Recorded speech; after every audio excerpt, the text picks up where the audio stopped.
Bonjour à tous et bienvenue à Catch Club. On se retrouve pour les résultats de Raw du 23 août 2021.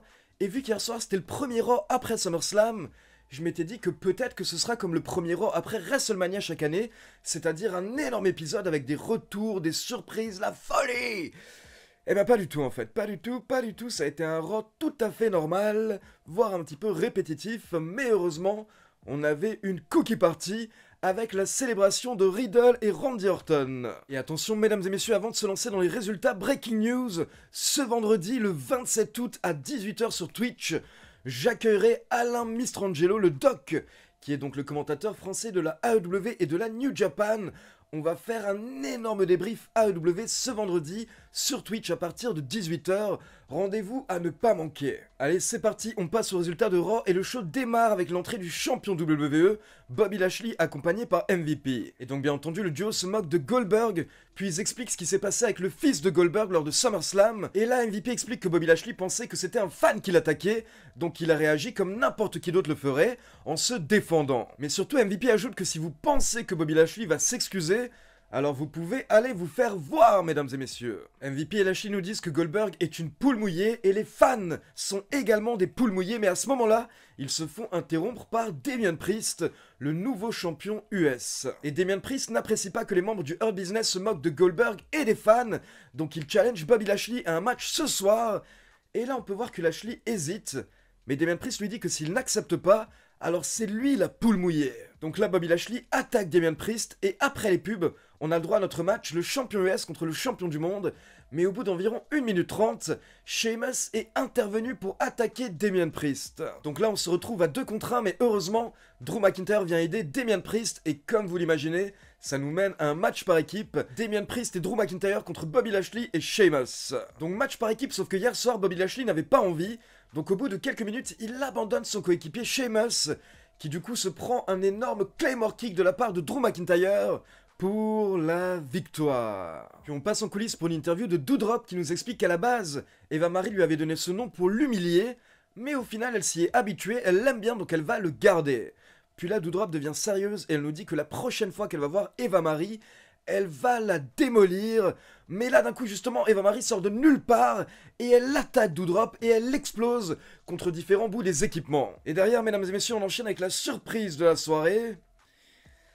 Mais c'est pas forcément une bonne surprise. D'un coup la caméra retourne dans l'arène et là on voit un mec avec un masque chelou qui apparemment vient de sortir d'une soirée X et qui tournait pour Jackie et Michel. Mais en fait il s'agit du pauvre Karrion Kross. Alors mesdames et messieurs, la WWE ne fait rien pour aider Karrion Kross depuis ses débuts dans le roster principal. Ça a démarré avec une feud bizarre avec Jeff Hardy, et là ça démarre avec un nouveau look hier soir, qui était censé faire gladiateur je crois, mais qui au final faisait soirée SM. Donc Karrion Kross se retrouve avec une sorte de masque, et il a une espèce de X au niveau du torse, c'est très chelou. D'ailleurs le journaliste américain Andrew Zarian a demandé à ses sources hier soir au sein de la WWE pourquoi cette nouvelle tenue, et ses sources lui ont répondu qu'en gros, c'était pour le rendre plus vendeur, c'était pour rendre Karrion Kross plus vendeur, pour pouvoir faire des figurines, pour pouvoir le mettre dans les jeux vidéo, pour faire des cartes, etc. Il faut un personnage, il faut une tenue. Donc bon, tenue chelou, mais par contre, victoire rapide et domination totale de la part de Kross, qui bat Ricochet en 1 minute 30 avec son cross jacket. Puis on passe en coulisses et on retrouve Sheamus qui va se plaindre auprès de Bobby Lashley en lui demandant pourquoi est-ce qu'il l'a abandonné. Donc forcément Sheamus est très énervé, mais là Bobby Lashley en gros lui dit « Qu'est-ce que tu vas faire? Qu'est-ce que tu vas me faire ?» Donc au final les deux s'engueulent jusqu'à ce que MVP s'interpose. Puis on enchaîne avec un nouvel épisode de Moist TV et John Morrison qui accueille Logan Paul. Logan Paul qui avait une hit monumentale hier soir, le public n'arrêtait pas de le huer, ce qui fait que limite on ne l'entendait pas. Et en gros, Logan Paul était là pour faire la pub du match de boxe de son frère, qui affronte Tyron Woodley ce week-end. Mais rapidement ils ont été interrompus par The Miz. The Miz qui dit qu'apparemment John Morrison a oublié de l'inviter. Et on peut directement voir que John Morrison est saoulé que The Miz débarque. Et donc là en gros The Miz commence un petit peu à saouler tout le monde, ce qui fait que Logan Paul se casse et The Miz et Morrison se prennent la tête car Morrison dit que The Miz veut toujours être le centre d'intérêt et à force c'est relou. Et Morrison reproche également encore une fois à The Miz d'avoir menti par rapport à sa blessure et donc les deux amis commencent à s'engueuler jusqu'à l'entrée de Xavier Woods. Donc là Miz et Morrison se calment et on enchaîne avec The Miz contre Xavier Woods. Un match d'une douzaine de minutes qui a été remporté justement par le membre du New Day avec un roll-up. Et attention, après le match, on retrouve The Miz et Morrison dans le ring Et à la base ça a l'air tendu, mais au final, il décide de s'amuser avec des dripsticks. Donc là il commence à asperger la foule, mais d'un coup, The Miz attaque John Morrison. The Miz trahit son meilleur ami. Donc bon, on s'y attendait depuis quelques temps, mais c'est la fin de l'équipe entre The Miz et Morrison. Et d'un côté, je me dis que c'est bien parce que j'espère voir Morrison avoir une belle carrière solo et viser des titres. Mais d'un autre côté, je n'y crois pas du tout. Puis on passe en coulisses et on voit Rhea Ripley qui fait son entrée et elle est vénère. Mais là, elle croise Nikki Ash. Nikki Ash qui lui explique qu'elle a un match par équipe ce soir et elle souhaite que Rhea Ripley soit sa partenaire. Et Rhea Ripley répond qu'elle a besoin de se défouler, donc elle accepte. Puis on enchaîne avec le segment hebdomadaire pour le titre 24/7. On retrouve Reginald dans un parc qui va acheter des glaces. Et là, on a R-Truth et Akira Tozawa qui tentent de lui prendre le titre, mais comme d'habitude, Reggie s'enfuit grâce à ses acrobaties. Puis on retrouve Riddle et Randy Orton en coulisses, et là, Riddle dit à Randy Orton qu'il va adorer la célébration qu'il a prévue ce soir. Mais là, on voit que Randy Orton est inquiet, donc il précise à Riddle qu'il n'aime pas trop les surprises, et il lui demande simplement une chose: ne rien faire de stupide ce soir. Puis on enchaîne avec Jinder Mahal accompagné par Veer et Shanky contre Mansoor, accompagné par Mustafa Ali. Et juste avant le match, on peut voir que Mansoor a demandé à Mustafa Ali de ne pas intervenir et de le laisser faire les choses à sa manière. Et du coup, lors du match, on a Jinder Mahal qui est ultra violent avec Mansoor et il n'écoute pas le compte de l'arbitre, il n'écoute pas les ordres de l'arbitre. Donc au bout d'environ 2 minutes 20, Jinder Mahal est disqualifié, mais il continue à s'acharner sur Mansoor, il le détruit. Et pendant ce temps, Mustafa Ali écoute les ordres de Mansoor, donc il n'intervient pas.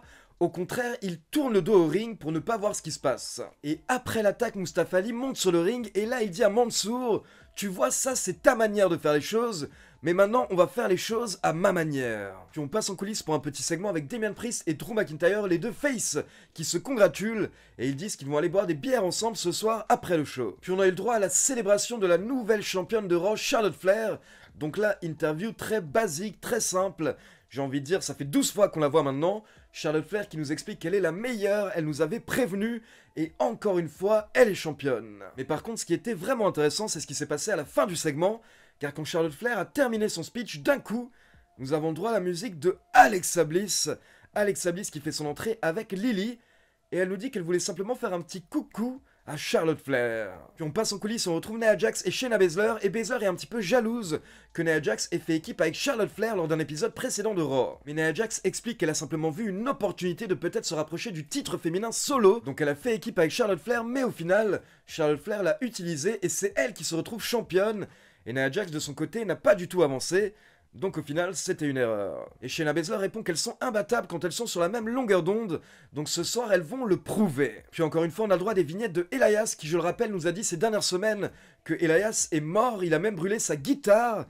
Et du coup cette semaine, on a la suite, où en fait il nous explique que l'ancien Elias, le joueur de guitare, est mort, mais par contre, longue vie à Elias, la superstar WWE. Et le segment se termine avec Elias qui met un chapeau blanc et qui s'en va, et derrière lui on peut voir sa pierre tombale. Puis on enchaîne avec Jax et Baszler contre Rhea Ripley et Nikki Ash.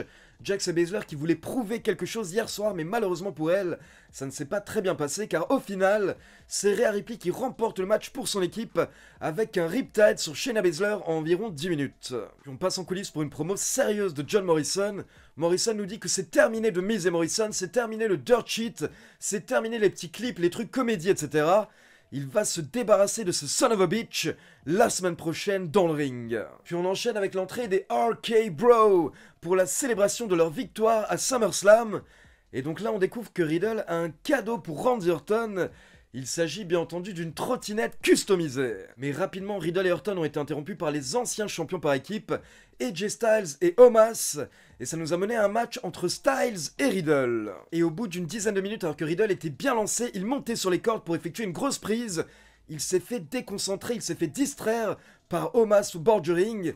Et là, Randy Orton s'est jeté sur Omos. Et du coup, dans le ring, ça a permis à AJ Styles de reprendre l'avantage, et pendant ce temps, Omos était en train de prendre l'avantage également sur Randy Orton à l'extérieur du ring, jusqu'à ce que Randy Orton attaque Omos avec sa toute nouvelle trottinette. Donc là, Randy Orton était en train de détruire Omos, ce qui fait que AJ Styles a été distrait, et Riddle en a profité pour lui porter un coup de genou, puis le Broderek pour la victoire. Et après le match, cadeau, Randy Orton porte un RKO à AJ Styles, Puis on a les RK Bros qui célèbrent ensemble pour la fin du show. Donc voilà, c'est tout pour les résultats de Raw. Au final, l'épisode de cette semaine n'était pas vraiment foufou, mais par contre, on commence à mettre en place de nouvelles storylines, de nouvelles rivalités. Donc maintenant, comme d'habitude, c'est à vous. N'hésitez pas à me laisser vos avis dans les commentaires. Et comme d'habitude, n'oubliez pas de liker la vidéo, de vous abonner à la chaîne et de cliquer sur la petite cloche pour être informé de la sortie des prochaines vidéos. Ciao tout le monde!